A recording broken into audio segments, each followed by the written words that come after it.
If you're looking to buy coins, do be sure to check the link in the description for FIFA coins zone. They're selling for £5 per 100k on the Xbox and £3 per 100k on the PlayStation. Use the code Joshua at checkout and you'll get your coins instantly. What's up lads, Joshua, and welcome back to another episode of FIFA 15 potential January transfers, and today we're going to be talking about 5 more players, and Coleman and Carvalho will be the main ones to talk about, but there are 3 more in this episode, and let's get straight into it. Moving on to the first potential January transfer of this episode, guys, we're going to be talking about Nicolas Gaitan from, of course, Benfica, and it looks like he could be on his way to Manchester United. He's also been linked with PSG, and he's also been linked with Monaco as well, but Manchester United seem favourites to land this guy in January at the moment. I don't think it will happen in January personally, but there is, the main link of this is basically because Angel Di Maria used to play with him at Benfica, and for some reason now Angel Di Maria wants to play with Gaitan. Apparently that's the whole link with Manchester United. That's the whole reason that if we do bring in Gaitan, it's basically because of Angel Di Maria wants him.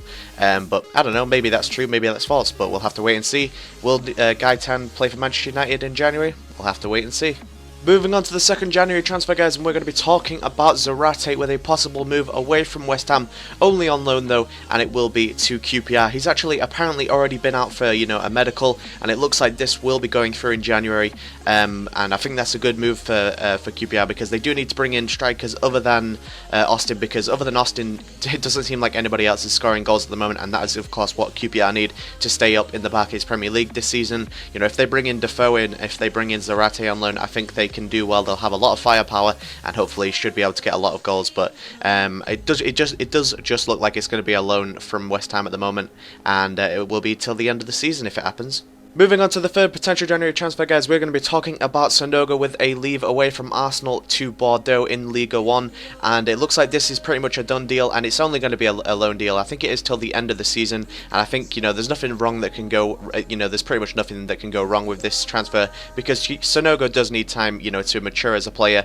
and in the Barclays Premier League, it's going to be a really tough ask for him to, just start banging them in. I think he gave him like 5 or 6 games, Arsene Wenger, and obviously he didn't impress too much, and he obviously got the nickname SANOGO, so that kind of sucks, but hopefully he can bang him in League 1 and get back to Arsenal with a little bit of form, and hopefully maybe take over striker one day. But anyway, it looks like he's going to hit Bordeaux for until the end of the season, and I don't think there's anything wrong with this transfer.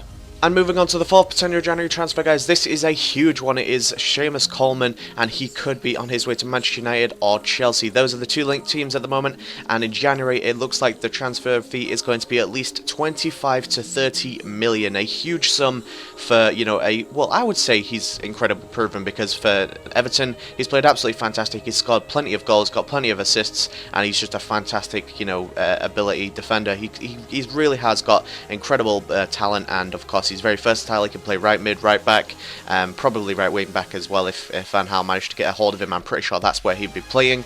But I would absolutely be out for this transfer for Manchester United, and I'm sure Chelsea would be as well. But 25 to 30 mil does seem quite a lot to pay, but I'm pretty sure we've paid a lot worse for certain players. And moving on to the final January transfer, guys, we're going to be talking about William Carvalho, linked with Chelsea and of course Arsenal, and everybody was after him in the summer. Liverpool, Manchester United, Chelsea, Arsenal, Spurs, everybody wanted the piece of this guy, and they could not manage to get him in summer, so they're trying again in January. And like I said, the main linked teams today are Arsenal and Chelsea. It seems like Manchester United, Liverpool and Spurs have dropped off the interest a little bit, and Arsenal and Chelsea are trying to pursue that interest, and maybe one of them can bag him in January, and it looks like it's going to cost about 18 to 20 million pounds, and that is a lot to pay for a sort of unproven player. He's played like a game or 2 in the World Cup, but other than playing for Sporting, he really hasn't played, he hasn't done something amazing for all eyes to see, in terms of like on television or on for Portugal, etc, etc. But I don't know, maybe that is what Arsenal and Chelsea are willing to take the gamble for, and obviously they see a lot of potential talent in this guy, so they're going for him, and maybe they can get him. Thank you guys for watching yet another episode of FIFA 15 potential January transfers. This has been episode 7. Comment down below any transfer rumours that you have heard, and I will cover them in episode 8. Thank you guys for all the support you've been showing on this series recently. I really do enjoy doing it, and hopefully you guys do enjoy watching it. But apart from that, thank you guys for watching. If you did enjoy it, leave a like, rate, and subscribe to my channel if you're new. Follow me on Twitter at @Trigger94. And apart from that, guys, I'll see you guys tomorrow.